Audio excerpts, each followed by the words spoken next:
Hello and welcome to today's book chat. Today I'm going to be talking to you about the novel After the Flood by Kassandra Montag. There we go. So I picked up this novel basically based on the cover, actually entirely based on the cover. Outside the fact that I'd seen the novel in a couple of newsletters that I get from publishers and I don't know, maybe on a bestseller list, I knew absolutely nothing about it.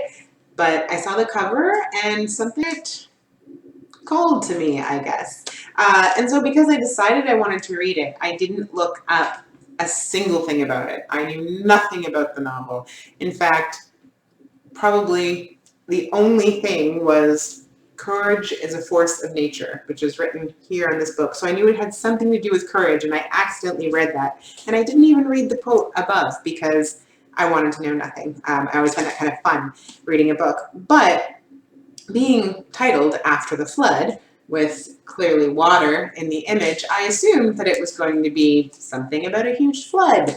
And it is. It's a post-apocalyptic novel, but not at all what I expected it to be. I've actually been reading a lot of what you might term motherhood fiction lately, and I decided I'd go for something different. I haven't read anything post-apocalyptic in quite a while. But this book was actually all about a mother's journey and her desperation to be back with a child who she had lost while struggling and fighting to keep safe a child who she still had.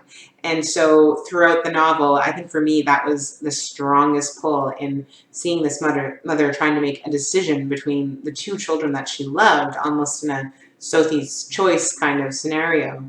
You know, do you protect who you have and risk her life for who you don't?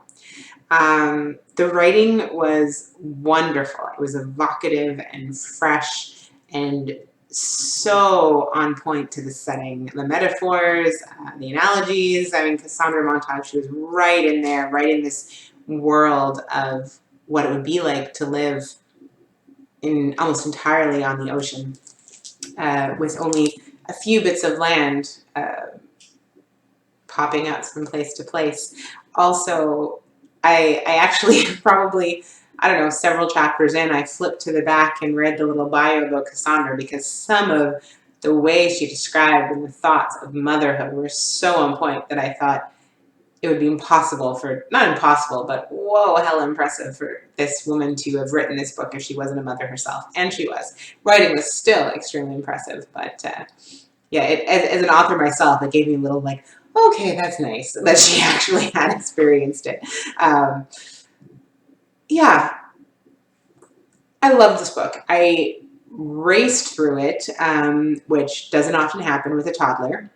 But, you know, there were a lot less TV was watched in the evening, let's say that, to get through this novel.